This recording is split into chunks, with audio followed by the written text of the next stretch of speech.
رب العالمین والصلاة والسلام علی حبیبہ محمد وآلہ وصحبہ اجمعین۔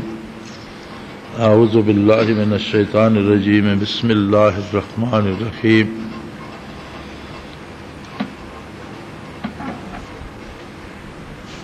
والذی ارسل رسولہ بالہدی ودین الحق لیظہرہ علی الدین کلہ وکفی باللہ شہیدا۔ اللہم سبحانک لا علم لنا الا ما علمتنا انک انت العلیم الحکیم۔ مولا یا صلی وسلم دائما ابدا علی حبیبک من زانت بہ الاسر۔ اللہ جل شانہ نے اپنی ذات کا تعارف، اپنی شناخت اپنے رسول صلی اللہ علیہ وآلہ وسلم کے حوالے سے کرائی، اور فقہ کی کتابوں میں یہ مسئلہ درج ہے کہ اللہ پر ایمان کی شرط یہ ہے کہ پورے خلوص کے ساتھ یہ اقرار کرے کہ میں اس اللہ کو ویسا ہی مانتا ہوں جیسا حضرت محمد صلی اللہ علیہ وسلم، جو حضرت عبداللہ کے بیٹے، اللہ کے آخری نبی، مکہ مکرمہ میں پیدا ہوئے اور جنہوں نے مدینہ منورہ ہجرت فرمائی، جیسا وہ منواتے ہیں ذات اور صفات کے ساتھ، میں ویسا ہی مانتا ہوں۔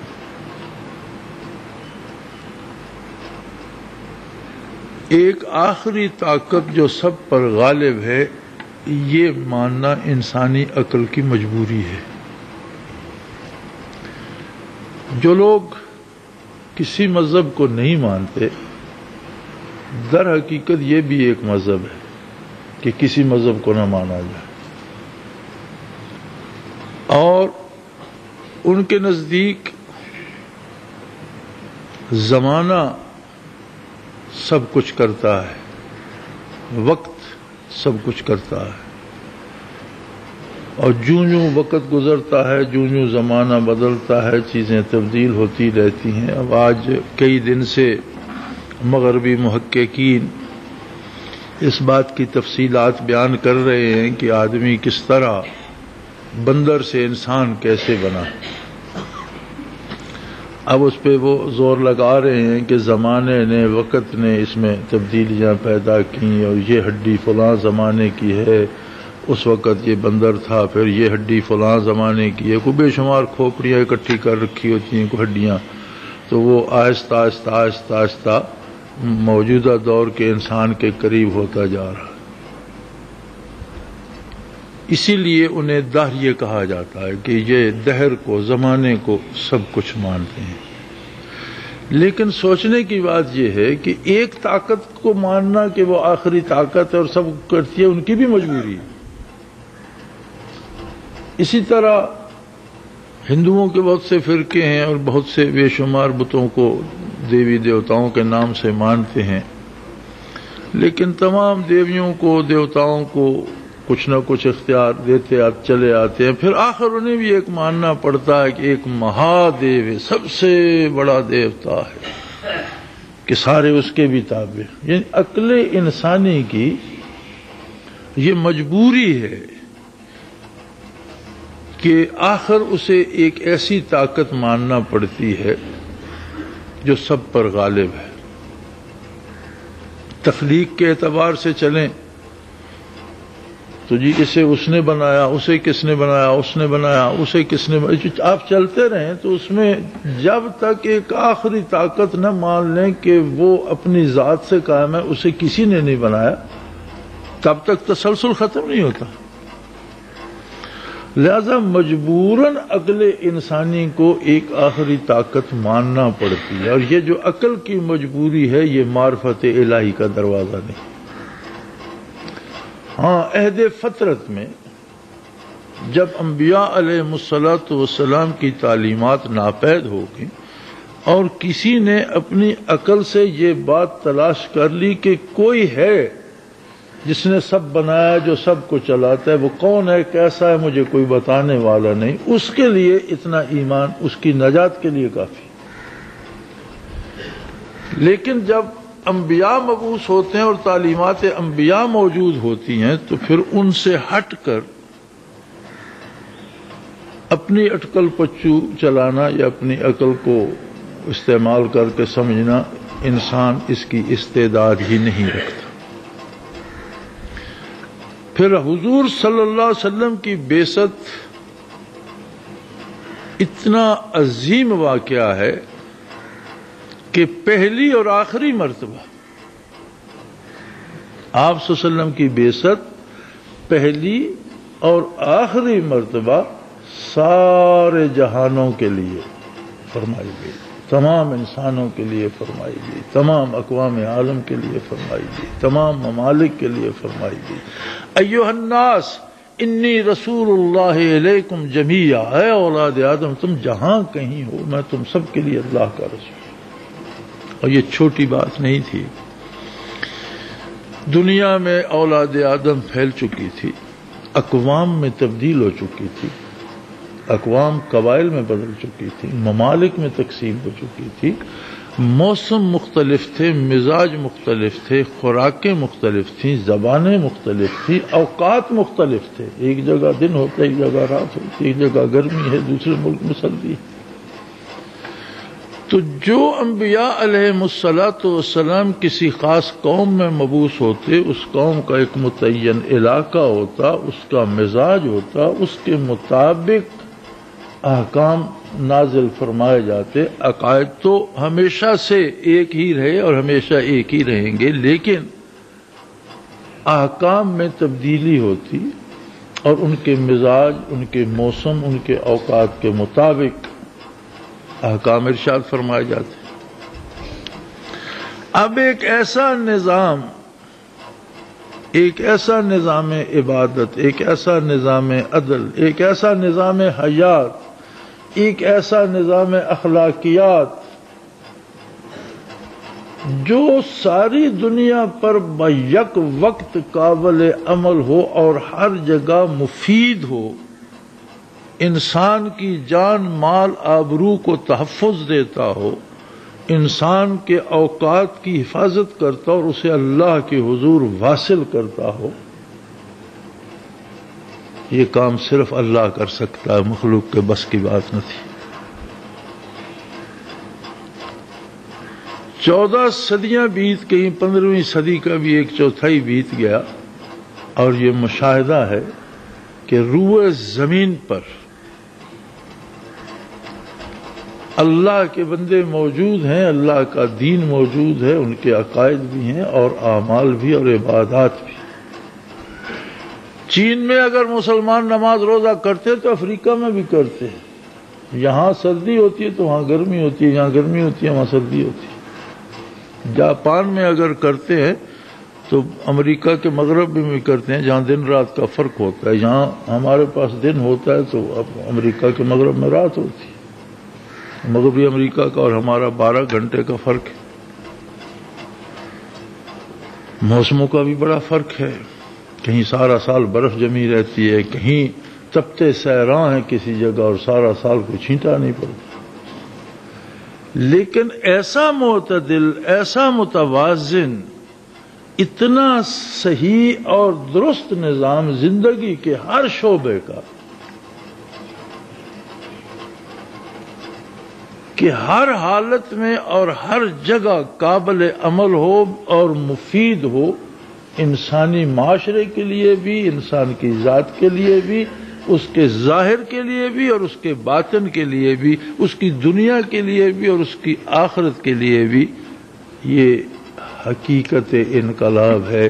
اور اگر ان معنوں میں انقلاب کہا جا سکتا ہے تو دنیا میں صرف ایک بار آیا اور وہ ہے بعثت محمد الرسول صلی اللہ علیہ وسلم۔ دنیا میں صرف ایک انقلاب آیا۔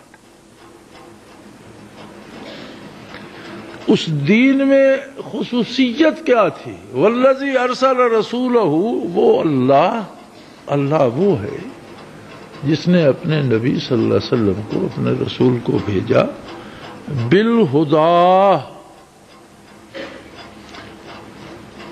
عربی لغت میں ہدا کا مفہوم ہوتا ہے کسی بھی کام کو کرنے کا صحیح طریقہ، وہ اس کام کے لیے ہدا ہے، ہدایت ہے۔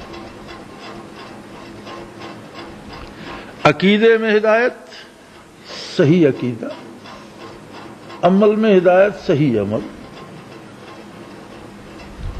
فرمایا میرا نبی مبعوث ہی ہدا لے کر ہوا ہے کہ زندگی کے ہر شعبے کے ہر کام کو کرنے کا صحیح ترین طریقہ انسانوں تک پہنچا۔ اس میں وہ زندگی کے ہوں مسائل، کاروبار ہوں، نکاح طلاق کے مسائل ہوں، معاشرے کی ضرورتیں ہوں، ملازمت کے ہوں، زندگی کے کسی شعبے سے، اخلاقیات سے ہوں، تعلیمات سے ہوں، ہر شعبے زندگی میں ہر کام کو کرنے کا صحیح طریقہ فرمایا یہ میں نے اپنے نبی کو عطا کر کے مبعوث فرمایا ہے۔ اور یہی ہدا جو ہے ودین الحق، اسی ہدا پر انحصار ہے دین حق کا، یعنی اسی ہدا کو عقیدے سے عمل تک جو اپنائے گا وہ دین حق پر کاربند ہے۔ اگر ہم اللہ کی مہربانی سے عقیدہ صحیح رکھتے ہیں تو دین کا ایک شعبہ ہے، الحمدللہ ہم مسلمان ہیں۔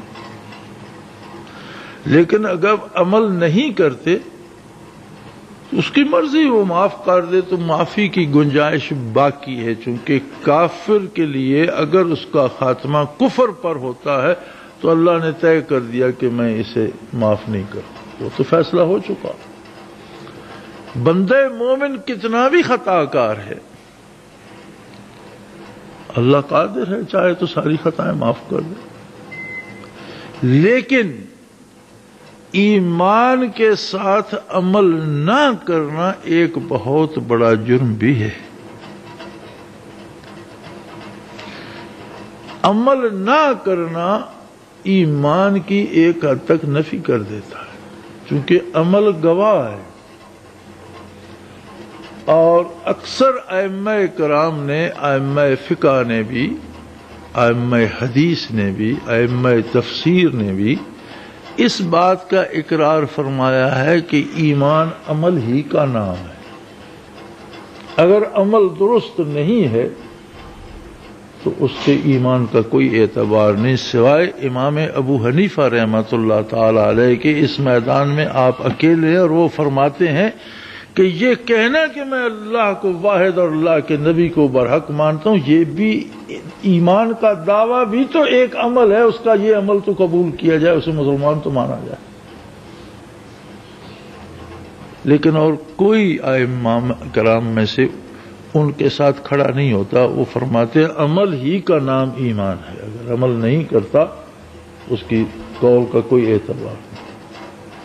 ایک شخص کہتا ہے میں نے آپ کو کھانا کھلا دیا، کھانا کھلا دیا، وہ بندے کو کھانا نہیں کھلاتا تو اس کے کہنے پر بندہ زندہ رہے گا؟ ایک آدمی پیاسا ہے، دوسرا کہتا ہے تم میرے عزیز ہو، میرے دوست ہو، میرے بھائی ہو، میں نے آپ کو پانی پلا دیا، میں آپ کی ضرورت سے آگا، میں مانتا ہوں آپ کو پانی، میرے پاس پانی ہے، میں آپ کو پلاتا نہیں ہے، تو اس کا اقرار اس کی زندگی بچائے گا؟ یہی بات ائمہ کرام عمل کے بارے میں فرماتے ہیں کہ ایک آدمی عمل اپنی پسند سے کرتا ہے، شیطان کے کہنے پہ چلتا ہے، نفس کے کہنے پہ چلتا ہے، اللہ کا حکم نہیں مانتا، اللہ کے نبی صلی اللہ علیہ وسلم کا حکم نہیں مانتا، ان کی پیروی نہیں کرتا، تو کیسے ہم مان لیں کہ اس کا ایمان ہے؟ کہ ایمان تو عمل کا نام ہے۔ امام ابو حنیفہ رحمۃ اللہ تعالی علیہ فرماتے ہیں کہ بھئی یہ دعویٰ کرنا کہ میں ایمان لایا ہوں یہ بھی عمل ہے، تو یہ عمل تو اس کا مانا ہے. اور الحمدللہ ہمارے لیے تو شاید اسی میں گنجائش نکلتی ہے جو مسلک امام ابو حنیفہ رحمۃ اللہ تعالی علیہ کا ہے. لیکن سوال یہ پیدا ہوتا ہے کہ جو کچھ ہمارے سامنے ہے، جو کچھ ہم دیکھ رہے ہیں، جس سے ہم برت رہے ہیں، جو کچھ ہم پر بیت رہی ہے،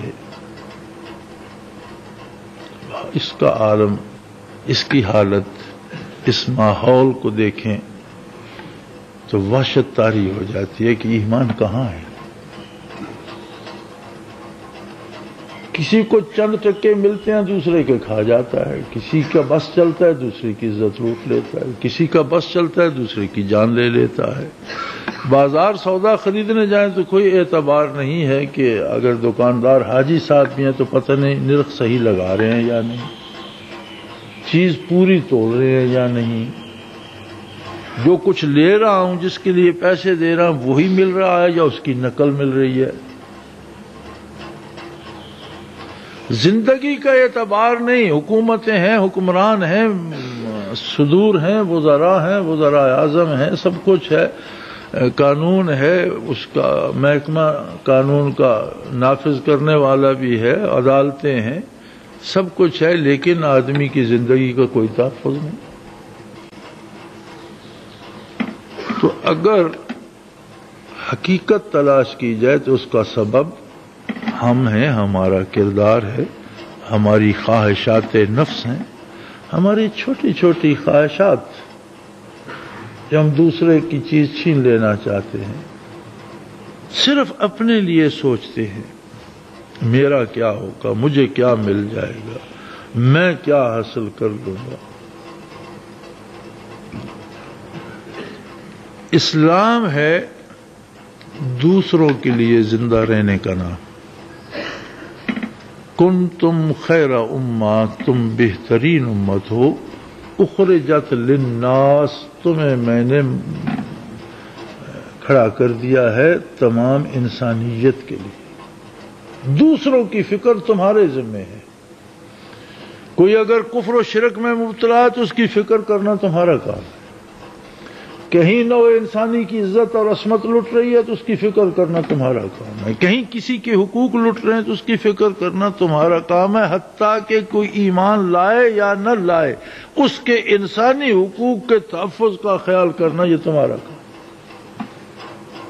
کافر کو بھی انصاف نصیب ہو، اس کی بھی جان مال آبرو کو تحفظ نصیب ہو، اس کی فکر کرنا بھی تمہارا کام ہے. اس لیے کہ تمہیں کھڑا ہی دوسروں کے لیے کیا گیا. اخرجت للناس، نوع انسانی کی حقوق کی نگہداشت تمہارا فرض منصبی ہے. اگر ہماری ذمہ داری بحیثیت ایک مسلمان یہ ہے اور ہم کر یہ رہے ہیں کہ میں ممبر پہ بیٹھوں، جو سامنے بیٹھے میری نظر ان کی جیبوں پر ہو کہ کس کس کی کتنی جیب کاٹ سکتا ہوں، تو بھی تفاوت راز کجاست و کجا، تو مسلمانی میں اور ہم میں کتنا فاصلہ ہے.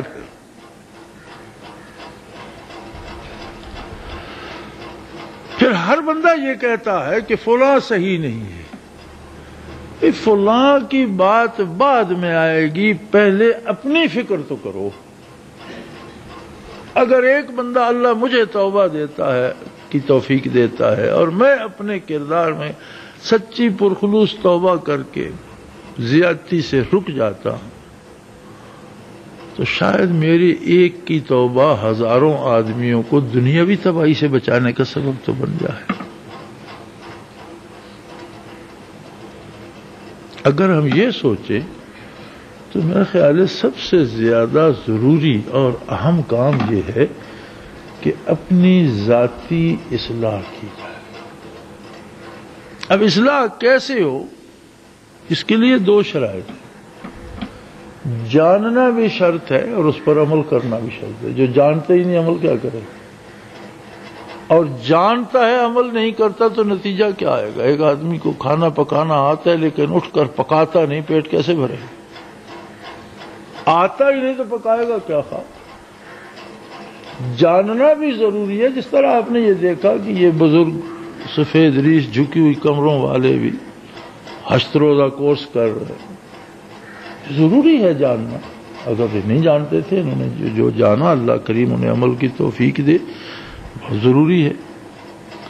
اسی لیے یہ کوشش کی جاتی ہے کہ ضروریات دین بچے سے لے کر بوڑھے ہر ایک کو بتائی جائے، سکھائی جائے، یاد کرائی. یہ ضروری ہے. لیکن جاننے کے بعد پہلے تو جاننا بھی ایک مشکل مرحلہ ہے، اتنا آسان نہیں. لیکن اگر اللہ کریم علم دے دیں تو توفیق عمل اس سے آگے بہت بڑا مرحلہ ہے کہ جو کچھ جانا ہے، جو کچھ پڑھا ہے، اس پر دل کی گہرائی سے یقین بھی ہو. ہمیں یقین ہے کہ سانپ زہریلا جانور ہے، کتنا بچتے ہیں اس سے، بھاگ جاتے ہیں یا اسے مار دیتے ہیں. تو گناہ کو اگر سانپ سمجھا جائے تو اسے کیوں پالتے ہیں؟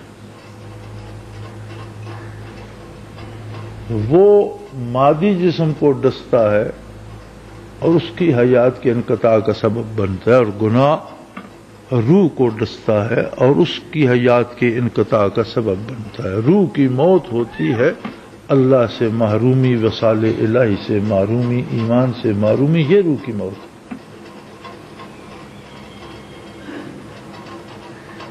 تو سانپ کے سانپ ہونے پر جو یقین ہے، وہ یقین ہمیں گناہ کے گناہ ہونے پر نہیں ہے. ہم ہیلے نکالتے ہیں، سانپ تو سانپ ہی ہے، لیکن ہم کہتے ہیں نہیں یار یہ رسی کی طرح ہے، یہ خوبصورت ہے.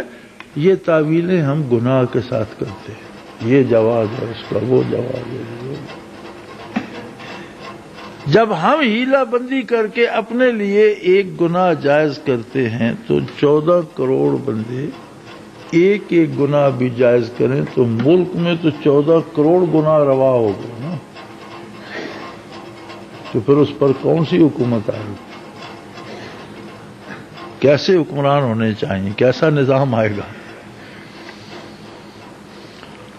یہ جتنی محنت نفاذ اسلام کی ہے، جتنے نعرے نفاذ اسلام کے ہیں، جتنے جلوس نفاذ اسلام کے ہیں، جتنا شور نفاذ اسلام کا، اس کی بنیاد اس پر ہے کہ کیا ہم اپنے اس 4.5 ہاتھ کے وجود پر اسلام نافذ کرتے ہیں؟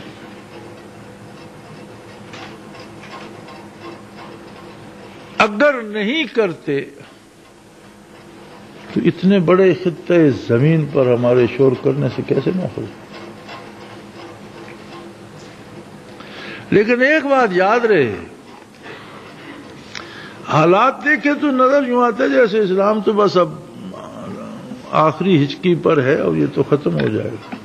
فرمایا نہیں، لوگ ختم ہوں گے، قومیں ختم ہوں گی، اسلام ختم نہیں ہوگا بلکہ اسلام غالب ہو کر رہے گا.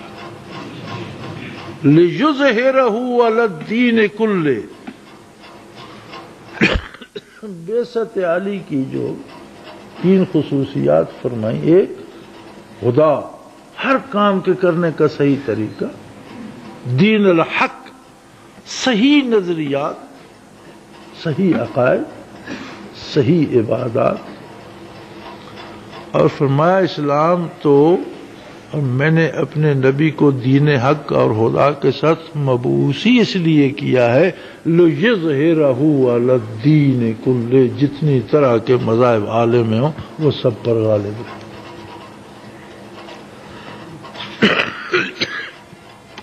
اگر وقتی یا حادثاتی طور پر عالم کے طویل سفر میں، صدیوں کی طویل مسافت میں کچھ عرصہ ایسا بھی آ جاتا ہے جہاں روئے زمین پر یا کسی خطے زمین پر اسلام کا غلبہ نہیں رہا، تو اس کا یہ مطلب نہیں ہے کہ اسلام مٹ گیا. اسلام کے پاس پھر بھی بے شمار چھوٹے چھوٹے خطے ہیں جن پر وہ قابض ہے پورے تسلط سے، اور وہ ہیں انسانی وجود، وہ ہیں مسلمانوں کے قلوب اور ان کے سینے. اس عالم ہاؤ ہو میں، اس ناانصافی اور اس ظلم میں، اس دہشت گردی میں بھی آپ کو ایسے چلتے پھرتے لوگ ملیں گے جن پر اسلام غالب ہے اور اسلام کے علاوہ کچھ نہیں، ان کو کسی چیز کو پرواہ نہیں کرتے۔ اسلام کی سلطنت موجود ہے، مٹے گی نہیں، لیکن یہ اس کا طریقہ ہے کہ جب لوگ قدر کرنا چھوڑ دیتے ہیں تو اور قدردان پیدا کر لیں۔ عَسَىٰ اللَّهُ بِقَوْمٍ يُحِبُّهُمْ وَيُحِبُّونَهُ يُقَاتِلُونَ فِي سَبِيلِ اللَّهِ يُجَاهِدُونَ فِي سَبِيلِ اللَّهِ يَقْتُلُونَ وَيُقْتَلُونَ۔ ایسے لوگ پیدا کر دے گا۔ تاتاریوں نے اس عہد کی اسلامی ریاستوں کو تباہ تاخت و تاراج کر دیا۔ اہل یورپ نے یورپ میں مسلمانوں کے تختے الٹ دیے، حکومتیں تباہ کر دی۔ ہسپانیہ سے، اندلس سے مسلمانوں کو یا قتل کر دیا یا عیسائی بنا لیا یا نکال دیا۔ 700 سال کی حکمرانی کے بعد پورے ہسپانیہ میں ایک مسلمان نہ رہا۔ مساجد کھڑی ہیں، محلات کھڑے ہیں، حکومت کے آثار موجود ہیں، لیکن مسلمان نہیں۔ اور بڑا خوش ہو رہا تھا کفر، وہ ایسا قادر ہے، اس نے تاتاریوں کو کلمہ پڑھا دیا اور وہ ادھر سے مغربی یورپ سے مسلمانوں کو نکال رہے تھے اور مشرق سے یورپ میں اسلام کا جھنڈا لیے تاتاری داخل ہو رہے۔ اور علامہ مرحوم نے کہا پاسباں مل گئے کعبے کو صنم خانے سے، کہ وہ خانے سے اٹھا کے انہیں بیت اللہ کا محافظ بنا دیا۔ اسلام رہے گا، مٹنا اسی کا مقدر ہے جو خود کو اسلام سے الگ کر لے گا۔ مٹے گا وہی، تباہی اسی کا مقدر ہے، خسارہ اسی کو ہوگا جو خود کو اسلام سے الگ کر لے۔ اسلام نہ صرف رہے گا بلکہ اسلام غالب رہے گا۔ لِيُظْهِرَهُ عَلَى الدِّينِ كُلِّهِ، تمام مذاہب عالم پر غلبہ اسلام کا ہوگا۔ کیسے ہوگا؟ کون کر سکتا ہے؟ فرمایا کفا باللہ شہیدا، اس کا گواہ میں اللہ کافی ہوں، ہر چیز پہ قادر ہوں۔ ظلم پھر ظلم ہے، بڑھتا ہے تو مٹ جاتا ہے، خون پھر خون ہے، بہتا ہے تو جم جاتا ہے۔ کب تک بہے گا؟ آخر جم کر ایک دیوار بن جائے گا۔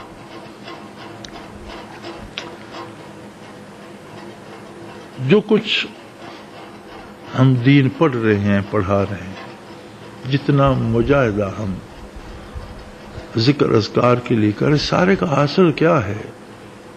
یہ کہ ہمارے دل میں بھی وہی خلوص پیدا ہو جائے ایمان کے ساتھ، جو ہمارے وجود کو اتباع رسالت پہ مجبور کر دے۔ دل میں وہ درد آ جائے، دل میں وہ بات آ جائے۔ اللہ ہمیں توفیق دے، ہم بیدار ہوں۔ چھوڑ دو اس بات کو کہ میرے ایک سے کیا ہوگا، میرے ایک سے نہیں، ساری دنیا بھی لگ جائے تو کچھ نہیں ہوتا جب تک وہ نہ جائے۔ کرنا اس نے ہے، وہ قادر ہے، ہمیں تو ان کرنے والوں میں اپنا شمار کرنا ہے۔ وہ جیسے ایک افسانہ بیان کرتے ہیں، اور بڑی اچھی مثال جس کسی نے بھی دی، بہت اچھی مثال دی، کہ حضرت یوسف علیہ نبینا علیہ السلام کا جب نیلام ہونے کا وقت آیا، بازار میں بولی لگائیں گے، بہت خوبصورت غلام ہے، بیچیں گے، تو جہاں بڑے بڑے عمراء اور اراکین سلطنت بولی لگانے کی تیاری کر رہے تھے، وہاں کوئی بڑھیا ایک سوت کی اٹی لیے بھی جا رہی تھی۔ کسی نے پوچھا بھی کہاں چلی ہو؟ اس نے کہا سنا کوئی غلام آیا ہے بازار میں، بکے گا، بہت خوبصورت ہے، بہت قیمتی ہے، میں بھی جا رہی ہوں بولی لگاؤں، تمہارے پاس ہے؟ کہ اس نے کہا یہ اٹی تو ہے۔ تو وہ بڑا ہنسا کہ تم بے وقوف ہو، جہاں کروڑ پتی اور ارب پتی لوگ بیٹھے اور حکمران بیٹھے ہیں، وہاں تمہاری اٹی۔ اس نے کہا مجھے یہ پتا ہے کہ مجھے یوسف نہیں ملے گا، لیکن کیا میرا خریداروں میں شمار نہیں ہوگا؟ جب فہرست بنے گی کہ کون کون یوسف کا خریدار تھا، اس میں میرا نام تو ہوگا سب سے نیچے سے ہی۔ دیکھنا یہ نہیں کہ ہمارے پاس کیا بلا ہے کہ ہم دنیا بدل دیں، ہمارے پاس اٹی سے ہی، لیکن ہمیں یوسف کے خریداروں میں تو شامل ہو۔ اللہ نے ہمیں ایمان دیا ہے، اپنے نبی صلی اللہ علیہ وسلم کے ساتھ نسبت دی ہے، تو ہمیں دل میں درد پیدا کر کے یہ یقین تو پیدا کرنا چاہیے کہ اللہ میں بھی تیرے ان بندوں میں ہوں جو تیرے دین کے لیے اپنی جان لٹا دیں گے اور احیاء دین کے لیے سربکف ہیں۔ اب ہوگا یقیناً یہ ہوگا کہ اسلام غالب ہوگا، اس لیے کہ اللہ نے فرما دیا، اس لیے کہ نبی صلی اللہ علیہ وسلم نے خبر دی۔ اب اس میں وقت کتنا لگے گا؟ ہمارے پاس تو گنتی کے دن ہیں، اور اس کے لیے زمانہ اس کی ادنا سی مخلوق ہے، یہ لیل و نہار اس کی ادنا سی مخلوق ہے۔ ہمارے اندازے اور اس کے قدرت کاملہ ہم اس کا نہیں سمجھ نہیں سکتے کیا ہوگا۔ ہمارے لیے تو یہ ایک ایک دن سال سال کا ہے، اور اس کی بارگاہ میں 1000 سال بھی ایک دن سے کم حیثیت رکھتے ہیں۔ ان یوما عند ربک کالف سنۃ مما تعدون، اس کے نزدیک ایک دن تمہارے 1000 برس گزر جاتے ہیں۔